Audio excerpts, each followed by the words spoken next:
ये खबर आप लोगों के साथ जुड़ी हुई इसलिए है क्योंकि पब्लिक जब टैक्स देती है उसका हिसाब लेना और उसका हिसाब देना विभाग का काम है, लेकिन विभाग जवाब नहीं देता। जवाब लिया जाएगा। एसआरटीसी की ई बसें 12 के करीब करीब खराब हो गई, वो कबाड़ बन गई। ये खबर आपने कल देखी। एक बस की कीमत 65 लाख रुपए है, सोचिए। और 20 बसें हैं, 20 में से 12 बसें खराब हो चुकी हैं। उसके साथ ही एसी बसेस हैं, वो भी तकरीबन 20 हैं और 20 में से 12 खराब हो चुकी हैं। और वो जब खराब हुई उन्हें ठीक क्यों नहीं करवाया जा रहा? बताया जा रहा है कि किसी एसी जो बसेस हैं उनका किसी का 2000, किसी का 5000, किसी का 10,000, इतना ही खर्च है, लेकिन वो भी वहां पर कई दिनों से खड़ी हैं। अब उन्हें क्यों नहीं ठीक करवाया जा रहा? एसआरटीसी ऐसा क्यों कर रही है? वजह क्या है? क्या किसी को फायदा दिलवाना चाहते हैं? किसी और को फायदा? ये गाड़ियां रुकने से किसको नुकसान है और ये गाड़ियां रुकने से किसको फायदा है, ये सोचना बड़ा जरूरी है।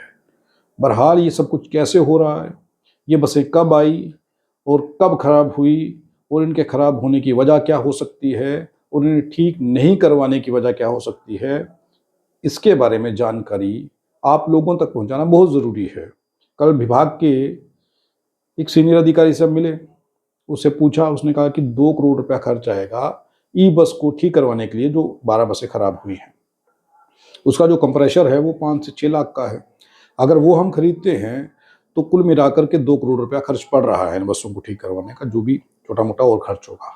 2 करोड़ का बजट बताया जा रहा है। लेकिन ये भी कहा जा रहा है कि अगर हम इन्हें ठीक करवाते हैं तो ठीक करवाने के बाद इतना मुनाफा हो पाएगा कि नहीं, क्या इसके बाद मुनाफा होगा या घाटा, इस पर भी सोचा जा रहा है। और जिस कंपनी से ये गाड़ियाँ ली गई हैं, टाटा के साथ बात चल रही है, क्या होगा क्या नहीं होगा वो विभाग जाने या गाड़ियों के ड्राइवर जाने। लेकिन हम ये जानना चाहते हैं कि पब्लिक का जो टैक्स है, जिस टैक्स से 35 लाख की एसी वाली गाड़ी और 65 लाख की ई बस खरीदी गई, इन बसों को मेंटेनेंस क्यों नहीं मिल पा रही? इस सब पर चर्चा करने के लिए हमारे स्टूडियो में सब मौजूद है वरिष्ठ पत्रकार सुधीर कुमार। सुधीर जी, पूर्व स्वागत है आपका। जी नमस्कार जी। सुधीर साहब, क्या कहानी है? थोड़ा इन बसों के बारे में मुझे बताइए कि बसें कब आई जम्मू में और कब ये खराब होने लगी, क्योंकि तब हम लोग देखते थे कि हरे रंग की बस निकल के जा रही है, लोग उन बसों में खड़े हैं। धीरे धीरे वो गायब होने लगी। अब तकरीबन बसें खराब हो चुकी हैं, नामात्र कुछ बसें हैं जो इस वक्त रोड पर हैं। एसी बसें भी खराब होने लगी हैं। पहले इनकी कॉस्ट पर बात कर लेते हैं और फिर चर्चा करते हैं कि ये बसें आखिर ठीक क्यों नहीं हुई। तो ये क्या कॉस्ट रही है साहब इसकी और कब ये बसें आई हैं? देखो, ये जो 2 किस्म की बसेज हैं एसआरटीसी के पास। इनके पास एक है एसी बस और एक है ई बस, एक है इनके पास ऑर्डिनरी बस, जिसको हम ऑर्डिनरी बोलते हैं जी। जो ई बस है वो 65 से लेके आप मान सकते हैं 1 करोड़ के बीच बीच की है ई बस। क्योंकि वो 2 किस्म की ई बस है। एक चलती है सिटी रूट के ऊपर, एक चलती है लॉन्ग डिस्टेंस के ऊपर। जो लॉन्ग डिस्टेंस के ऊपर है उसके बीच में सारी सीट्स होती हैं, वो कॉस्टली है इससे ज्यादा और लंबी है थोड़ी। जो सिटी के अंदर चलती हैं वो छोटी गाड़ी होती है, वो 65 के करीब 65 लाख के करीब पड़ती है। एक और छोटी गाड़ी है जो जम्मू श्रीनगर के रूट पे चलती है, एसी गाड़ी है, वो 35-40 लाख के करीब पड़ती है। वो 2 सीटर है, वो भी 2x2 है। वो गाड़ी सक्सेसफुल गाड़ी रही। लेकिन हम लोगों ने अक्सर ये देखा है कि ये जो गवर्नमेंट की जो रोड ट्रांसपोर्ट कॉरपोरेशन है, ये इसको फेल करने के पीछे एक बहुत बड़ा माफिया लगा होता है, जिसको हम प्राइवेट ट्रांसपोर्ट माफिया कहते हैं। लेकिन हम माफिया क्यों कहेंगे साहब, वो अपना काम कर रहे हैं। नहीं, हम इसलिए कहते हैं कि वो जो प्राइवेट ट्रांसपोर्टर्स है ना, गवर्नमेंट अपना जो ट्रांसपोर्ट है ना, ये जो अगर हम गवर्नमेंट ट्रांसपोर्ट की बात ही करें ना, जो इनकी अपनी ट्रांसपोर्ट है, इनके ऊपर इनका सिस्टम है, इनका कंट्रोल है, वो इनके ऊपर कहीं लग रहा है कि शुरू से मैं देख रहे हम नहीं है। तो उसका कसूरवार तो ये हुए ना साहब। हाँ, कसूरवार तो उसका रीजन मैं बताता हूँ ये क्या है। जैसे कंडक्टर को इन्होंने अथराइज किया है टिकट कटवाने के लिए, काटने के लिए। एक कंडक्टर टिकट काटता है जी उसके बाद मशीन होती है, पीओवी मशीन होती है, पीओएस मशीन होती है, वो उससे टिकट काटता है। ठीक है। पहले होता था कि हाथ से टिकट देते थे वो। जी ठीक है, उसमें तो बहुत बड़ा घपला हुआ, उसमें ट्रांसपोर्ट जो है बड़ी डूब ही गई, लॉस बहुत ज्यादा हुआ। हाँ, वो ऑलमोस्ट मतलब कि जमीन पे चले गए, ये खत्म ही हो गई ट्रांसपोर्ट। ये तो एक टाइम पे बंद करने के ऊपर आ गए थे। अब यहाँ पे ऐसा हुआ कि इन्होंने जब ई बसें इंट्रोड्यूस की तो वो पीओएस मशीन इन्होंने दी उनको। अब वहाँ पे ये चक्कर, वहाँ पे भी एक बड़ा रैकेट फैल गया, क्योंकि वही तो बंदे थे ना। वो रैकेट यहाँ पे हुआ, वो किसी को टिकट देते थे, किसी को नहीं देते थे। वो मांगता था उसको टिकट दे देते थे, जो नहीं मांगता था नहीं देते थे, उनकी कोई चेकिंग नहीं थी। नो डाउट कैमरे लगाए होते थे इन्होंने। जब वो ये गाड़ियाँ जो मैं आपसे बात कर रहे हैं, दर्शकों को हम बता रहे हैं, वो जम्मू स्मार्ट सिटी प्रोजेक्ट जो था ना, उसके अंडर खरीदी गई थी ये गाड़ी जी। ये ई बसेस जो ग्रीन कलर की जी। और उसका कंट्रोल जो था जम्मू स्मार्ट सिटी, जो उनका इंटीग्रेटेड कंट्रोल रूम या उनका, उसके पास होता था। उनके कैमरे का कौन आया कौन गया, कौन गाड़ी से साथ क्या कोई छेड़खानी कर रहा है या कुछ कर रहा है, वो सारा होता था। लेकिन क्या था अल्टीमेटली, जैसे आप देख रहे हो कि करप्शन लेवल इतना है, वो भी खत्म हो गया। ये गाड़ियां सुधीर साहब 2019 में ली गई? नहीं, ये गाड़ियां का ऑर्डर 2019 में आया था, लेकिन इसको 23 में जो है सरकार ने खरीदा। 23 में खरीदा इसको, और धीरे धीरे इन्होंने ऑलमोस्ट जनवरी 24 में इन्होंने रोड के ऊपर लाई ये गाड़ी। ग्रीन जो ई बसेस जो वो लाई इन्होंने। पहले इन्होंने इनिशियल स्टेज पे 100 बसेस जम्मू के लिए लाई, 100 बसेस कश्मीर के लिए लाई। लेकिन बता रहे हैं कि 20 कश्मीर को चली गई और 20 जम्मू को, टोटल 40। जो सरकारी डाटा है वो कहता है 100 जम्मू के लिए लाई, 100 श्रीनगर के लिए लाई, जिसमें 75 जो है वो छोटे शॉर्ट डिस्टेंस है ना, जो सिटी के अंदर वहां घूमती हैं, चलती हैं। 25 लॉन्ग डिस्टेंस पे चल रही हैं। जो मैं कह रहा हूँ कि जो हम दर्शकों को बता रहे हैं कि 1 करोड़ के करीब करीब उसकी कास्ट पड़ रही है, जो लॉन्ग रूट पे जो उधमपुर, रियासी, कठुआ वगैरह यहाँ जाती हैं। तो ये जो गाड़ियां हैं लंबी डिस्टेंस की, ये कॉस्टली हैं, क्योंकि इसमें सारी सीटिंग कैपेसिटी है। और सर्दियों में इसमें जो ब्लोअर होता है, गर्मियों में इसमें एसी होता है। गाड़ियां ई बसेस में गाड़ियां नो डाउट टाटा की हैं। टाटा की कौन गाड़ियां सबसे अच्छी गाड़ी मानी जाती है जम्मू कश्मीर के अंदर, सारी भारत के अंदर क्या विश्व के अंदर टाटा की गाड़ियों को एक मतलब अच्छा मुकाम इनका है, टाटा की गाड़ियों का। लेकिन जैसे ही सरकार की जो ट्रांसपोर्ट कंपनीज है ना, कॉरपोरेशंस है, यहाँ पे मसला आता है ना, यहाँ गड़बड़ हो जाती है। यही गाड़ियां प्राइवेट वालों के पास भी हैं, टाटा की गाड़ियां प्राइवेट वालों के पास भी है ना, तो उनकी एकदम बढ़िया सी चल रही हैं।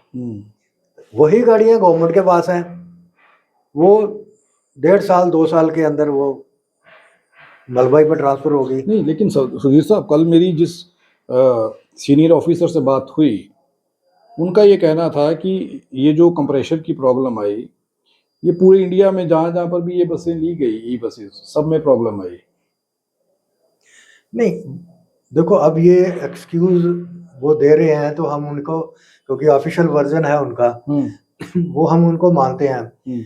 लेकिन मैं ये यहाँ इस बात को मानने के लिए इसलिए तैयार नहीं हूँ कि आपने जब गाड़ी सड़क के ऊपर उतारी, आप गाड़ी की मेंटेनेंस नहीं करते, इसका मतलब आपने मेंटेनेंस नहीं की, धीरे धीरे काम बिगड़ता गया। हाँ, धीरे धीरे जब आपने सोचा कोई बात नहीं यार, बाद में कराते हैं, ऐसे मैंने आपको एग्जांपल दी। प्राइवेट ट्रांसपोर्ट को जो होते हैं ट्रांसपोर्टर्स, वो जैसे थोड़ा सा फॉल्ट आता है उसको ठीक करवाते हैं, मतलब उसको ठीक करवा के फिर उस रोड पे भेजते हैं। वो लंबे देर वेट नहीं करते, साथ साथ में वो मेंटेनेंस करते हैं।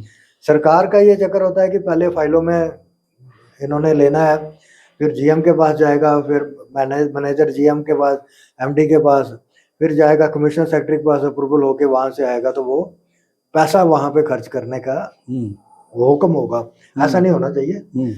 एक जिसको हम कॉर्पस फंड बोलते हैं, वो जो मैनेजर होता है ट्रांसपोर्ट का, इनका जो इंचार्ज होता है, उसके पास होना चाहिए। छोटा छोटा जो भी मेंटेनेंस का काम है वो वहां पे करवाए। इमीडिएटली करवाए। अगर आज गाड़ी खराब होती है, मैंने बड़ी बार हमने देखा रोड के ऊपर गाड़ी जा रही है सिटी के अंदर, तो रास्ते में खराब हो जाती है, खड़ी हो जाती है। इसका एक और चक्कर होता है इस गाड़ी का, अगर रास्ते में खराब होगी वो ठीक होके ही वापस आएगी। अच्छा, वही ठीक होकर के आएगी, वो ठीक होके वापस आएगी। आप जितना मर्जी उसको कोशिश कर लो क्रेन से उठाने का या वो उठाने का, वो नहीं आएगी। आपको उसको ठीक करके वापस लाना है जी। फिर वो कंपनी के आदमी इन्होंने एंगेज करके रखे हैं, वो जाते हैं उसको रिपेयर करते हैं, फिर वापस आती है, लेकिन वो टेम्परेरली वहां से यार्ड तक, बस इतना सा काम है। ये इतना काम करते हैं, उसके बाद में वो देखते रहते हैं कि ऊपर से फाइल गई है, परमिशन आती है, ये करते हैं। मतलब एक फाइल वर्क जो है ये इससे सारा काम जो SRTC का ना वो खराब हो गया है। मैं आपको एक चीज बताता हूँ, टोटल SRTC के पास 1000 गाड़ियां हैं। 1000 गाड़ियां हैं SRTC के पास। बहुत बड़ी फ्लीट है SRTC के पास, जिसको अब हम आजकल JKRTC बोलते हैं। पहले हम SRTC बोलते थे, लेकिन उनके पास 1000 के करीब गाड़ियां हैं संसार जी। बहुत बड़ी फ्लीट होती है जी। तो वो गाड़ियां की मेंटेनेंस के लिए क्या करते हैं, 500 करोड़ के करीब इनका बजट है। बजट कहाँ लगाते हैं ये? सबसे देखो एक चीज है, जम्मू से अमृतसर, जम्मू से चंडीगढ़, जम्मू से मनाली, जम्मू से दिल्ली प्राइवेट ट्रांसपोर्ट कॉरपोरेशन की वॉल्वो बसेस चल रही हैं जी, और प्रॉफिट में चल रही हैं। इवन पंजाब गवर्नमेंट की अपनी चल रही है, हिमाचल की अपनी चल रही है, उत्तराखंड की अपनी चल रही है, प्रॉफिट में चल रही है। तो RTC में क्या प्रॉब्लम आ रही है कि ये जो बसेस हैं ये खरीद लेते हैं, खरीदने के बाद वो लॉस में चले जाते हैं। पब्लिक का पैसा है ना, ये टैक्स पेयर का पैसा है सारा। उसका रीजन क्या है कि ये जो मैंने आपको स्टार्ट में बताया ना टिकट का, आज भी अगर इसको आपने ठीक करना है तो आप कंडक्टर को टिकट लेस कर दीजिए, कंडक्टर को टिकट लेस कर दीजिए। आज आप हर आदमी मोबाइल यूज कर रहा है, मोबाइल से टिकट स्कैन करे, पैसा सिर्फ सेंट्रल हेड में जाए वहां पे, तो वहीं से टिकट वहां ओके हो जाएगी, जिसका होगा वो स्कैन करे और अंदर आ जाए, खिड़की खुलेगी। ऐसे होता है। नहीं, यही बसें सब दिल्ली में चल रही हैं, बड़े आराम से चल रही हैं। हाँ, लेकिन यहाँ क्या परेशानी है, ये जो आप कह रहे हैं ये परेशानी है टिकट के कारण ये हो रहा है। टिकट ये सबसे बड़ा काम तो ये है कि रेवेन्यू जो है, जैसे आपने अभी CM साहब ने भी कहा कि जो बसेस है वो लॉस में चली, बहुत बड़ा लॉस हुआ बसेस चलाने का। जो फ्री वीज जो इन्होंने महिलाओं को दिए उसमें इसमें लॉस हुआ। लेकिन साहब यहाँ पर मैं आपको रोक रहा हूँ, CM साहब ये कह रहे हैं कि या फिर सतीश शर्मा जो मंत्री हैं वो ये कह रहे हैं, ट्रांसपोर्ट मंत्री, कि लॉस हो गया 2 करोड़ का, कि कितना लॉस हो गया महिलाओं की वजह से। अब सवाल ये है कि इलेक्शन से पहले कहा क्यों, और जब करना पड़ा तो लॉस हुआ तो जिम्मेदार कौन? और एक सवाल और है, महिलाओं को जब फ्री उन्होंने ट्रेवल के लिए कहा कि वो कर सकते हैं, वहीं पर पुरुषों का किराया डबल कर दिया था, तो पैसा तो बराबर हो गया, वो पैसा कहाँ गया? फिर कोई ना कोई घपला तो हुआ है उसमें, ये सवाल है। इसमें संसार जी प्लानिंग गलत हुई, इस बात को आप मान लीजिए। जो इनिशिएटिव CM साहब का था अच्छा था, महिलाओं के लिए फ्री वीज के लिए, फ्री राइड के लिए। 2 चीजें इसमें थी, अगर आपकी लॉन्ग डिस्टेंस की 25 बसें चल रही हैं उसमें फ्री नहीं होना चाहिए था, या फिर डिस्काउंट होता। नहीं, उसमें लॉन्ग डिस्टेंस में फ्री नहीं होना चाहिए, डिस्काउंट कर देते 20%। कहीं नहीं होता सर, आप इस बात को मान के अगर ये करना चाहते थे तो डिस्काउंट दे देते थोड़ा सा, 10% 20%। नहीं, जो देखो मेरी बात, इसमें मैं बिल्कुल आपके साथ सहमत इसके लिए नहीं हूँ। जो उस बस में जाता है वो गवर्नमेंट एम्प्लॉय होता है, मानते हो ना जी? वो गवर्नमेंट एम्प्लॉय कम से कम 70 से 80 लाख हजार के बीच में सैलरी लेता है, उसको कोई प्रॉब्लम नहीं आती। उसका पास शुरू कर दो, पास बनवा लो, उसका पास सिस्टम होता है ना जी, पास बना दो उनको, एम्प्लॉइज का पास कर दो उनको कि पास होगा तो आप उस गाड़ी में चले जाए। लेकिन रेवेन्यू तो आया ना। आपने जो 25 लॉन्ग डिस्टेंस की बसेस थी उसको भी फ्री कर दिया आपने, जिसकी वजह से वो लॉन्ग डिस्टेंस में अगर उसकी कैपेसिटी 25 की सवारियों की है तो 20 महिलाएं होती थी 5 मेल होते थे, तो कंपोजिट कहाँ हुआ? वो 5 सवारियां 20 महिलाओं को कंपोजिट तो ना कर पाई। नहीं, लेकिन ये तो आपका और मेरा मानना हो सकता है, लेकिन ये स्कैम भी तो हो सकता है, ये घपला भी तो हो सकता है बड़ा। नहीं, स्कैम भी हो सकता है, लेकिन ये जो है ना, बिल्कुल मैं आपको एग्जैक्ट जो बात है ना, सही आप फिगर नहीं मानते कि ये घपला भी हुआ होगा? घपला भी हुआ। आपने फ्री वीज की जो महिलाओं को देनी थी, वो लोकल यूनिट के, लोकल एरिया के अंदर देनी थी। जो सिटी के अंदर बसेस चल रही है ना, 3-4 किलोमीटर के दायरे में जो उसमें चल रही। हाँ, उसमें एक और चीज हो सकती थी। आपने अच्छा, आपका सीएम साहब का, हम नहीं कह रहे हैं कि इन्होंने गलत किया। अगर एमपी एमएलए फ्री जो 20 का एंजॉय ले कर सकते हैं, तो ये भी कर सकते हैं। टैक्स पेयर तो यही है, टैक्स पेयर तो यही है। इसमें इन्होंने ये करना चाहिए था कि जो महिलाओं के लिए फ्री बसेस हैं, उसका कलर डिफरेंट कर देना चाहिए था। मानो कि पिंक, मतलब अगर मान लें कि 20 बसें हैं, उसमें से 5 बसें ये पिंक कर देते, हाँ, ताकि आइडेंटिफाई हो जाता कि ये सिर्फ महिलाओं के लिए और फ्री बसेस है। आप ग्रीन वाली में आप बैठना है तो आपको किराया लगेगा।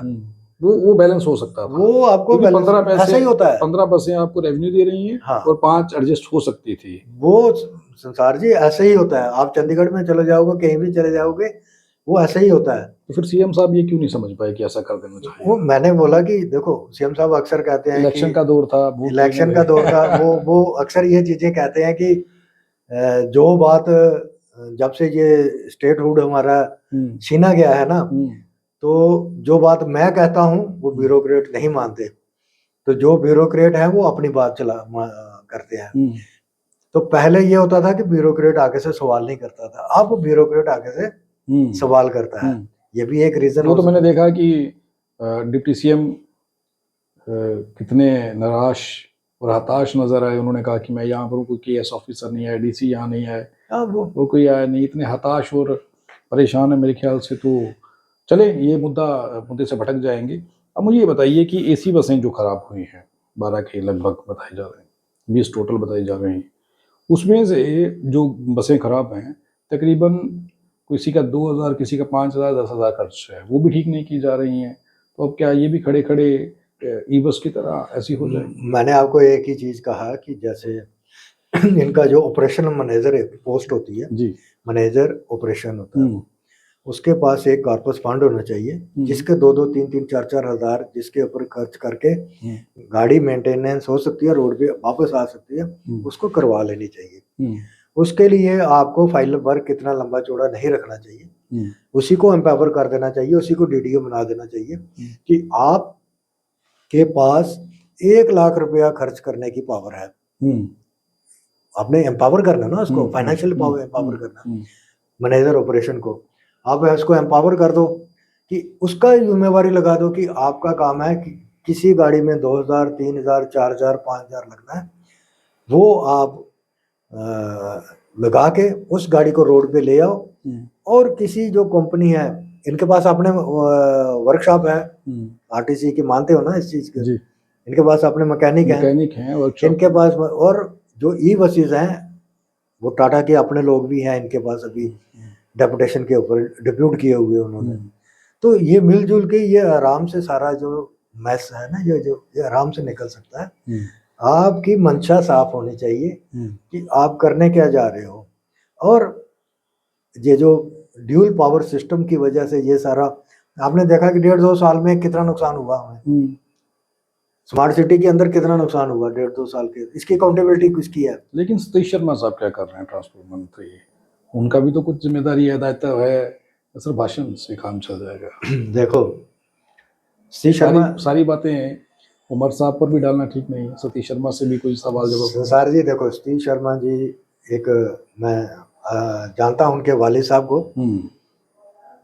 उनके वालिद साहब जम्मू के बहुत बड़े लीडर थे और जम्मू की आवाज़ भी थी वो लोग, वो जम्मू के आवाज़ भी थे।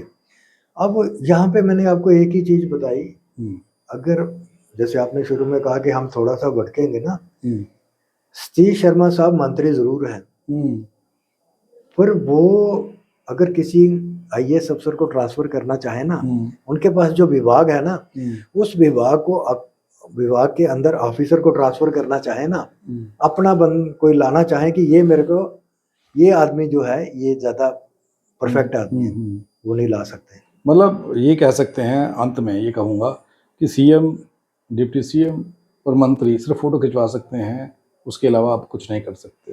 अपनी चॉइस का आदमी नहीं ला सकते आप। ये बात अब मैं आपसे आज नहीं शुरू से कह रहा हूँ कि वो प्रेरोगेटिव एलजी साहब भी पिछले दिनों बोल रहे थे मेरे पास लॉ एंड ऑर्डर है, पुलिस है, बाकी सब इनके पास है। आपके पास लॉ एंड ऑर्डर भी नहीं, आपके पास संभाला जा रहा है। मैं यहाँ पे ये कहूंगा आपके पास से वो भी नहीं संभाला जा रहा। आप तो दूसरों के बीच में जाके, वो एक टिपिकल वर्ड होता है ना, पोकिंग करना, आप वहां जाके कर रहे हो।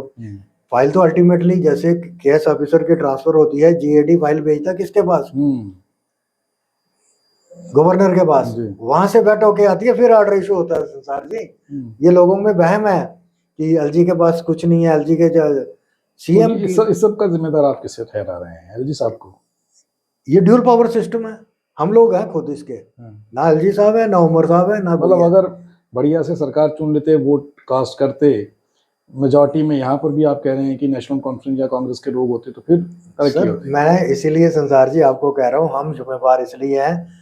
जब 370 के बाद 378 हटा, हमें उससे कोई लेना देना नहीं। 35 से हटा, हमें उससे लेना देना नहीं है। आपने स्टेट से यूटी बनाया, हमें वहां पे आके प्रॉब्लम हो जाती है। जब यूटी से कोई भी डिसीजन लेना है तो अल्टीमेटली होम मिनिस्ट्री से ही आएगा। छोटे से छोटा, बड़े से बड़ा डिसीजन आपको होम मिनिस्ट्री से करना है। जी, बहुत बहुत धन्यवाद सुधीर साहब हमारे साथ बात करने के लिए। तो एसआरटीसी के अंदर जो ई बसेस हैं और जो एसी बसेस हैं, उनके बुरे हालात क्यों हैं और ये बुरे हालात होने की वजह क्या है, रेवेन्यू जो आया वो कहाँ चला गया, और जो महिलाओं के लिए फ्री किया गया इसकी वजह क्या थी, क्यों किया गया, ये सारी कहानी को आपको समझाने का प्रयास किया है। लेकिन बहरहाल नुकसान जो भी हुआ है वो पब्लिक को हुआ है, और पब्लिक का नुकसान, पब्लिक के टैक्स का पैसा जो वेस्ट हुआ है, जो वेस्ट हो रहा है, उस पर चर्चा करना ज़रूरी था, इसलिए हम इस पर चर्चा कर रहे हैं। आपकी राय क्या है? कमेंट सेक्शन में आप ज़रूर अपनी राय दे सकते हैं।